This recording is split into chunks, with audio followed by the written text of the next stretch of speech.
Hey guys, तो आज हम लोग थॉर के स्ट्रेंथ को कैलकुलेट करेंगे एवेंजर्स इन्फिनिटी वॉर से पहले की। तो चलिए शुरू करते हैं। बिजली के देवता होने के साथ साथ वो एक एसगार्डियन भी हैं और उनकी स्ट्रेंथ ह्यूमन से बहुत ज़्यादा है। वो 5000 साल तक जिंदा रह सकते हैं। थॉर की ताकत को हम दो भाग में निकालेंगे, एक जिसमें वो हैमर के बिना कितने ताकतवर हैं और दूसरा वो हैमर या न्यू वेपन के बिना कितने ताकतवर हैं। तो चलिए शुरू करते हैं। सबसे पहले हम थॉर 3 के इस सीन को लेंगे जिसमें थॉर हल्क को एक पंच मारते हैं और हल्क 10 मीटर ऊपर और 5 सेकंड के लिए हवा में रहते हैं।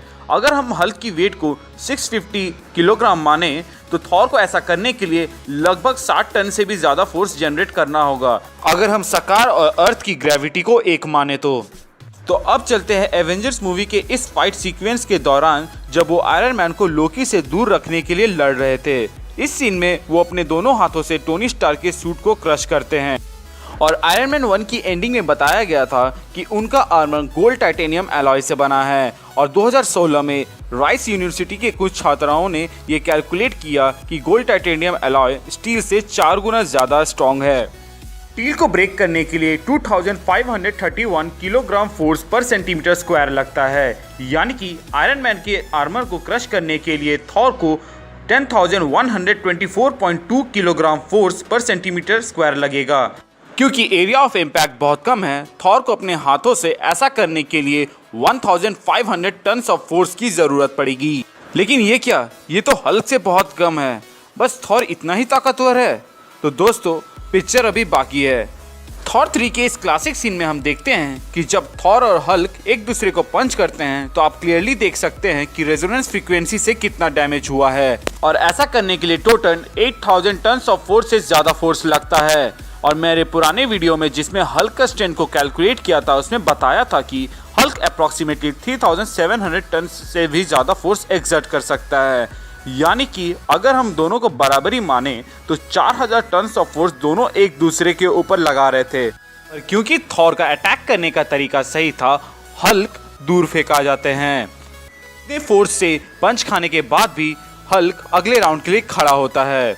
नोट, हल्क ने भी उतना ही फोर्स एक्सर्ट किया था, तभी तो वो उतना धाकड़ पंच खाने के बाद भी अगले राउंड के लिए खड़ा होता है। इसका मतलब मूवी के थॉर और हल्क स्ट्रेंथ के मामले में बराबर हैं। ना किसी वेपन के थॉर इतना ताकतवर है तो वेपन के साथ वो कितना ताकतवर होगा। तो चलिए देखते हैं कि हैमर के साथ थॉर कितना ताकतवर है। बहुत से लोगों का मानना है कि थॉर की ताकत उसके हैमर के वजह से बढ़ जाती है, पर ऐसा नहीं है दोस्तों। थॉर को बस एक वेपन चाहिए जिससे वो अपने ताकत को चैनलाइज कर सके, क्योंकि वो गॉड ऑफ थंडर है, ना कि गॉड ऑफ हैमर। भले ही थॉर के हैमर को थॉर 3 में डिस्ट्रॉय कर दिया हो, पर हम जानते हैं कि एवेंजर्स इन्फिनिटी वॉर में थॉर के पास कौन सा वेपन होगा।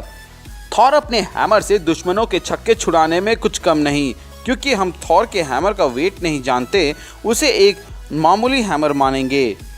अब आप सोचिएगा कि एक नॉर्मल हैमर इतना धमाल कैसे मचा सकता है। तो ठीक उसी तरह जैसे एक बुलेट लोगों की जान ले लेती है। जिस स्पीड से वो अपने हैमर को घुमाते हैं और अपनी थंडर पावर उसमें ऐड करते हैं, इससे और भी खतरनाक बनाती है। तो हम पहले थॉर के हैमर के स्पीड को निकालते हैं।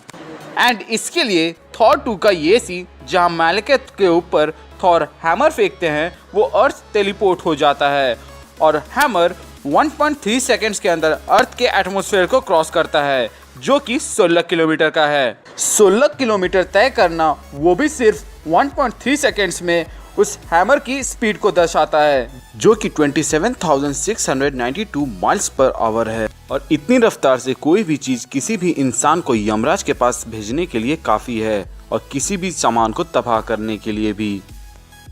इतना ही नहीं, म्योनिर थॉर को उड़ने में भी मदद करता है। अब जब सारे कैलकुलेशंस हो गए हो तो कंक्लूजन भी निकाल दें। हमारे एनालिसिस के अनुसार थॉर 10,000 टन लिफ्ट कर सकता है और 4000 टन ऑफ फोर्स एक्सर्ट कर सकता है। और हाँ, क्योंकि मैंने हल्क के वीडियो में ये कहा था कि हल्क 3773 टन से ज़्यादा एक्सर्ट कर सकता है, आप ये ना सोचे कि वो थॉर से कम है, क्योंकि स्ट्रेंथ के मामले में थॉर और हल्क बराबर हैं। यही अमेजिंग फैक्ट्स और ऑसम कंटेंट्स जो आपको मेरे प्लेलिस्ट में दिख जाएंगे के लिए मेरे चैनल को सब्सक्राइब करना ना भूले। और अगर आप मेरे सब्सक्राइबर पहले से हैं तब तो आपको मालूम ही होगा कि हम सब हीरोज हैं और हम सब कीप मूविंग फॉरवर्ड और नेवर गिव अप का मोटो को फॉलो करते हैं। लोगों की मदद करें, खुश रहें, अपना ख्याल रखें और मुझे अगले वीडियो तक की इजाज़त दें। Thank you for watching, stay tuned.